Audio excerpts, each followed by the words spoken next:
We're halfway through the week. Thanks for joining us today on this edition of Business Daily. I'm Jae-in in Seoul. Let's get started with a glimpse of today's highlights.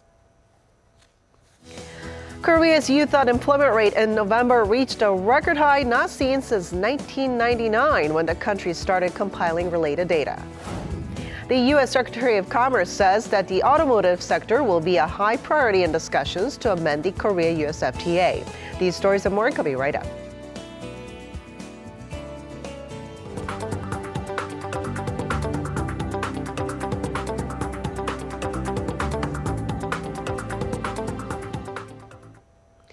But first, President Moon Jae-in has arrived in China for his lengthiest face-to-face yet with Chinese President Xi Jinping against a difficult backdrop of still soured relations over THAAD and North Korea's missile tests. Kicking off his four-day state visit, President Moon, at an event in Beijing, expressed his heartfelt condolence and empathy on the occasion of the 80th anniversary of the Nanjing massacre.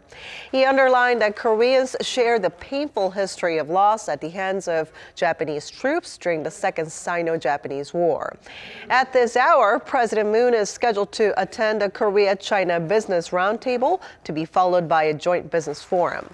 He's accompanied by a delegation of top executives from several leading Korean conglomerates, including Samsung, Hyundai Motor, and SK. The Korean leader will meet with his Chinese counterpart on Thursday, which will include a state dinner. Depressing news is mounting for job seekers here in Korea, particularly for fresh new graduates. The number of new employment took a nosedive last month, and the youth unemployment rate has reached its highest level on record. Our Kim Ji-yeon reports. Korea's employment market remains sluggish, despite the government's execution of its $9.8 billion supplementary budget bill for job creation. Statistics Korea says the country added 253,000 new jobs last month from a year ago, bringing the total number of people in work to nearly 26.9 million. The number of new jobs remained trapped in the 200,000 range for the second consecutive month, far below the government's target of creating an extra 300,000 new jobs a month. The ministry says a mild pickup on year came on the back of increased employment in the manufacturing and public administration sectors. The number of people employed in the construction, food, and lodging sectors dropped. An official from the statistics agency identified the main reasons behind the gloomy figures to the decreasing number of self-employed, the cold weather, and Korea's rapidly aging population. Although the employment rate in general has risen, new job gains are mainly from those aged 60 or older, signaling a need for restructuring in the industrial sector to pick up production in the services sector and develop a healthy startup ecosystem. The youth jobless rate in November edged up from a year earlier to 9.2%, the highest level since data was first compiled in 1999. The overall unemployment rate stood at 3.2%. The perceived youth unemployment rate, as felt by regular people, ticked up 0.1 percentage points on year, recording 21.4%, the highest level since 2015 when compared to previous figures in November. Kim Ji-yeon, Business Daily. The U.S. Secretary of Commerce has spoken out on the upcoming renegotiation of the Korea-U.S. free trade deal. In a keynote speech at a forum in Washington on Tuesday, Wilbur Ross said the automobile sector would be one of the key talking points. Our Cha Sang-mi has more. The U.S. Secretary of Commerce Wilbur Ross delivered a keynote address on Tuesday on the opportunities and challenges in promoting free and fair trade between South Korea and the U.S. The address was part of a forum on Korea-U.S. partnership in the Trans-Pacific Century, co-hosted in Washington by the Atlantic Council and the Korea Foundation. Ross expressed his wish for a satisfying result from a successful renegotiation of the 5-year-old KORUS free trade agreement between the two countries. He said the renegotiation schedule depends on South Korea, but it is still too early to discuss as it hasn't taken off yet. He said Washington sees the automotive deficit as the most crucial part of the U.S. trade deficit with South Korea and a priority during the trade negotiations as South Korea imposes, quote, very different standards on American cars and allows a small quota for car imports that don't have to meet those standards. He claimed that Korean requirements for American car imports aren't reasonable in the overall scheme of things. Ross also mentioned the security alliance between the two nations, saying that trade and security are two distinct issues, and called on the U.S. to be fully devoted in tackling North Korean provocations. In terms of trade policies, Ross said the Trump administration aims to reduce the U.S. trade deficit and underscored the wish for a free, fair, and reciprocal trade. He added that this is a warning for any country involved in unfair trade, bringing up the recent U.S. safeguard measures taken towards Samsung and LG's Korean-made washers. Cha Sang-mi, Business Daily. The number of Chinese tourists visiting Korea this year is expected to reach around 4 million, just half of the 8 million seen last year. The Bank of Korea said Chinese tourists spent an average of $1,300 a person on every visit to the country. Now, this means the drop in Chinese tourists could lead to a shortfall of around $4.6 billion compared to the previous year. Chinese tourism to Korea had plummeted after Beijing enacted a travel ban in March amid the THAAD controversy. But with the normalization of Seoul-Beijing ties in October, the number of Chinese tourists to Korea is expected to rebound. Amid the ongoing Bitcoin frenzy in the country, the government has taken its first steps to regulate the local cryptocurrency market.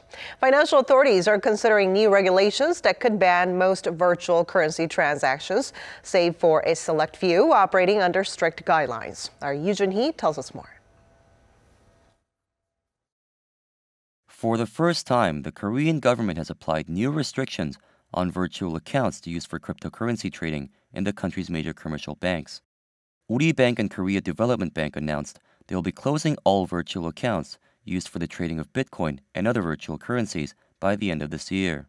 It remains to be seen if other major lenders, including Shinhan Bank and Nongyap Bank, will follow suit with similar steps.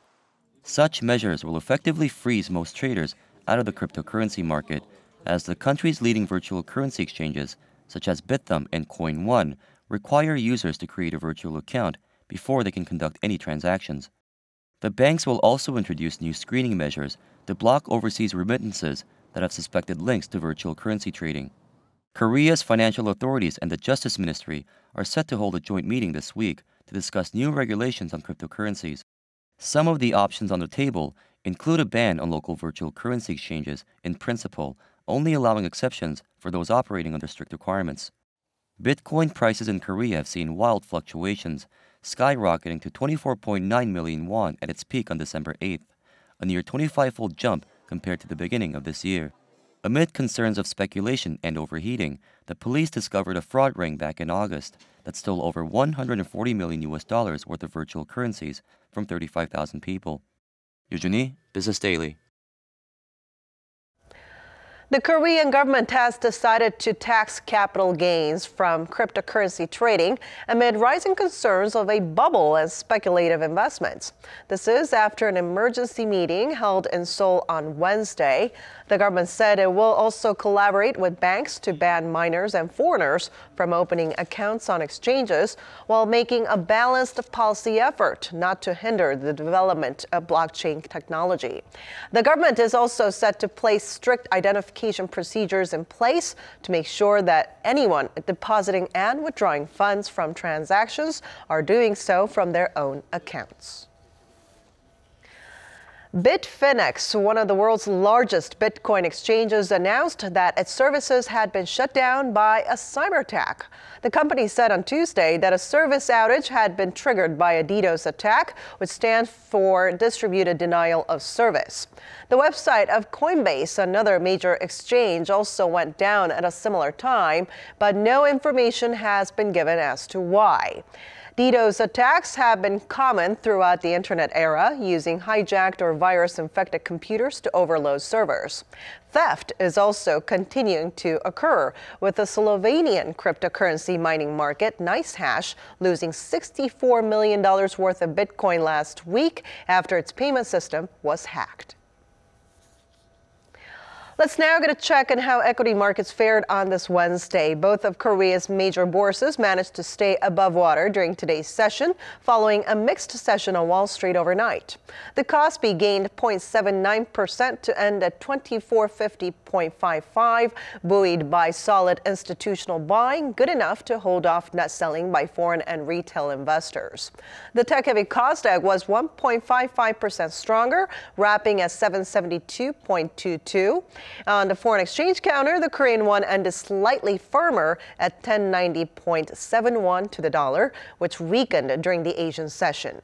While most large caps were seen gaining on the main bourse, profit-taking was seen in the top two. Shares of Samsung Electronics ended 1.5% lower. SK Hynix was down 1.29%. Meanwhile, stocks related to Chinese consumer spending saw a bump up. Cosmetic brands Amore Pacific and LG Household and Healthcare rallied by 2.5% each. Eyes are now on the U.S. Federal Reserve and whether it will be raising rates as widely expected. And the ongoing FOMC meeting is affecting the global stock market as well.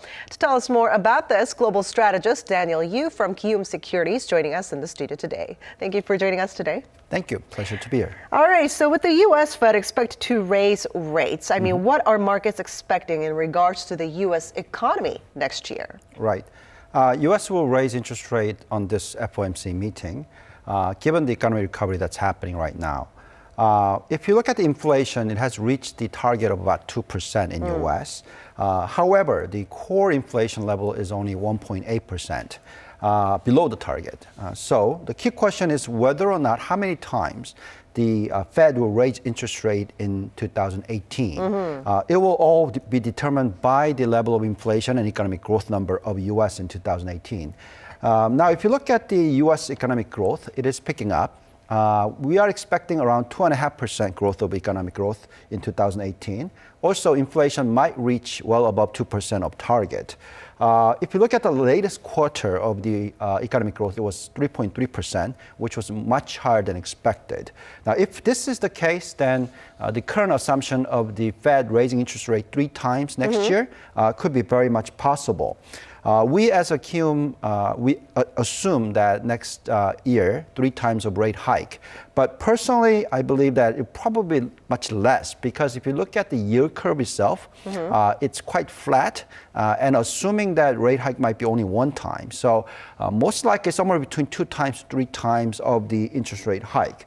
Now, if this kind of slow level of the interest rate hike, then we think that global equity market, including U.S. market, will be very strong next year. All right. And there have been views that inflation will remain subdued next year, considering that this is an important factor that determines FOMC's decision in regards to future rate hikes. So do you think price growth will remain timid in the future? And if so, why? Right. If you look at 2017, also inflation did pick up, but not strongly. And we think that this kind of trend will continue in 2018. Global inflation will probably remain less than 2% overall, and maybe U.S. inflation will be below 2.5% in the future. Now, the reasons why that the inflation might be remaining low is 3 things. Number one is the continuation of low oil price because of the shale gas paradigm shift. The supply is increasing very rapidly. The second thing is the growth of the non-store retail sales. If you think about Amazon and Alibaba, these are selling the retail sales numbers, right? The total online sales of the retail sales percentage has gone up to around 11% now. It took about 20 years to go up to 5%. It took another only 10 years to go up to 10%. So now it's shortening. So next probably 10 years, this will go up to 25% of total sales. So then if this is the case, continuation of lower inflation number. The third factor is the fourth industrial revolutions, making jobs more sophisticated. If you think about it, the productivity level of the corporations are rising very fast, but the labor costs increase is low. So the wage increase remains low, and therefore it pushes down the inflation numbers. So these 3 factors are the main reasons why the inflation is not coming high, see inequality of wealth, meaning that top 1% of the individuals are making 20% of global wealth, which was only 10% 10 years ago. So more and more inequality means lower inflation. So therefore, interest rate hike will be much slower speed than most people expect. All right, then what's your outlook on the Korea as well as the global stock market? And also, what can we expect from the FOMC in the coming new year? Right. Now, the key point will be what will happen to economic growth globally. Now, most assumes that the global economic growth will be around 3.7%, including the IMF and OECD. But some believes that this number can go up to 4% plus if the economy is in expansionary period, which is possible, we think. Now, in any case, stronger economic growth means stronger earnings, and stronger earnings means stronger equity market. Right. So, global equity market has already reflected such a trend in recent few months. But abnormally, if you look at Korean KOSPI, in the last 1 month and a half, it's down by more than 3.5%. So, we think that recently, just now, Korea has started to go up. Globally, overall, including KOSPI, will continue to show very strong equity market. So 2018, we're looking at 15% plus of the global equity market rise. Also, KOSPI probably rising by more than 20% next year. So if there's any corrections of these prices, we think that this should be taken as buying opportunities. Now, 2018 is a great rotational period. What it means is that attractiveness of bonds will decline, while the attractiveness of equity will continue to remain strong, and therefore we should be having a strategy related to that. All right, then as we are nearing the year's end, what are some of the major market events to keep our close eyes on? I think that we want to point out the first single most important factor, which will be China. Okay. I think that everybody needs to watch out for China in terms of what's happening to economic growth and what's happening to debt level. If that level is too high for Chinese corporations, there could be some collapse that's happening. So we need to watch out for what Xi Jinping does in terms of sustaining current level of 6.5% plus economic growth.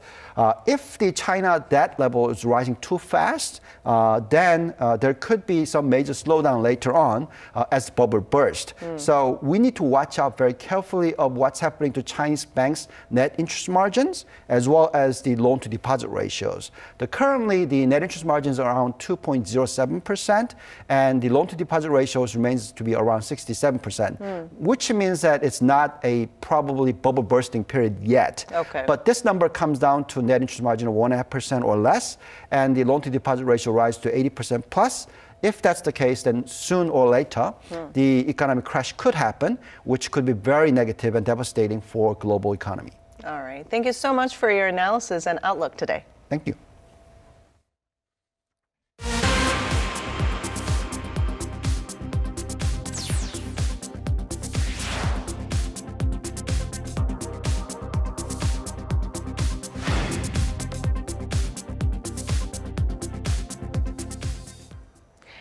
Overall, household lending grew last month by the biggest margins seen in a year, despite a decrease in mortgage loans.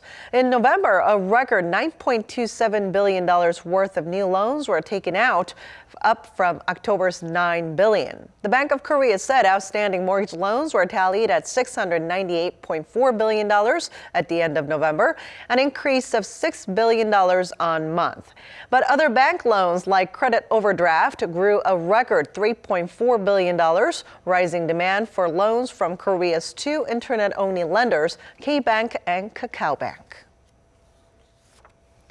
The Korean government has laid out plans to boost employment opportunities in the ICT sector. The long-term goal is to create some 260,000 jobs within 4 years, with the aim of boosting the overall economy.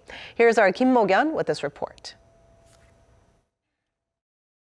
Korea's Ministry of Science and ICT on Tuesday revealed its new roadmap to create more jobs in the information and communications technology sector.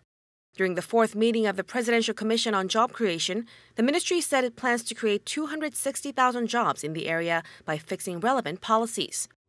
In detail, the government seeks to create 27,900 job positions in the unmanned vehicle industry, 12,000 positions for research, and 10,000 laboratory jobs. This outline comes in line with last week's announcement that the government aims at injecting some $118 million in developing key technologies for drones, self-driving cars, and unmanned ships by 2023. The ministry said that it will first allocate some $11 million for research and development next year and another $500 million over the next decade. To push through with this plan, the ministry said that it will first work to review and predict how the fourth industrial revolution would change the job market in the future and construct future job prediction models by 2020. Minister Yoo Young-min added that the government will work to create innovative, high-quality jobs for the entire Korean population to benefit from the nation's growth policies. Kim Mo-gyan, Business Daily. Korea's top automaker Hyundai Motor Group has unveiled plans to expand its electric vehicle lineup, with hopes of becoming one of the world's top 3 electric car makers within the next 8 years. A senior Hyundai executive announced on Wednesday that Hyundai Motor and its affiliate Kia Motors are planning to increase the number of all-electric models from 2 to 14 by 2025. An electric version of the Kona subcompact sport utility vehicle will be launched next year, while an all-electric Genesis luxury sedan is slated for release in 2021. The move comes as global rivals such as Volkswagen and the Renault Nissan also gear up for large-scale production of electric cars.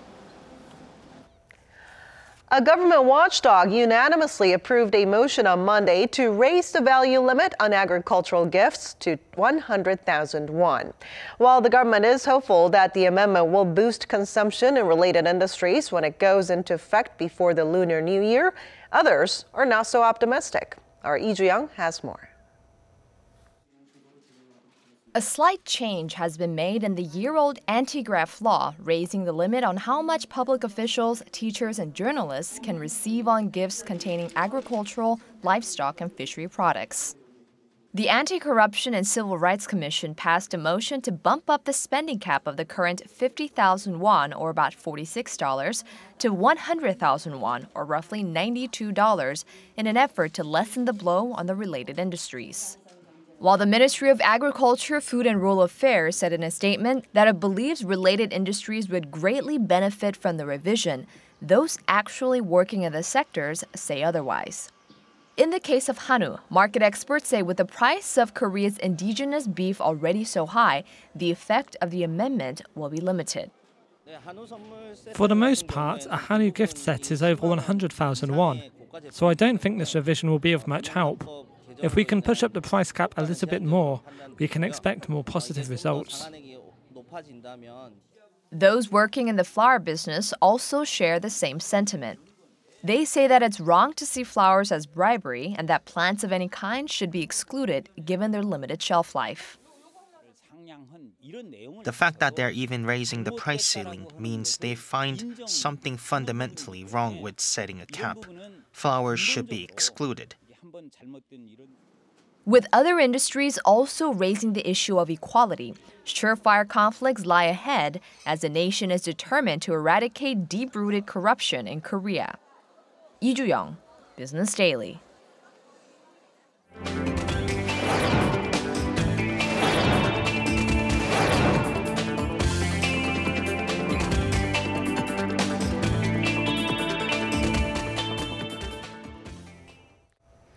And that wraps it up for today. But we'll be back tomorrow with more of the day's top business stories, so don't forget to tune in then. Thanks for watching, and see you soon.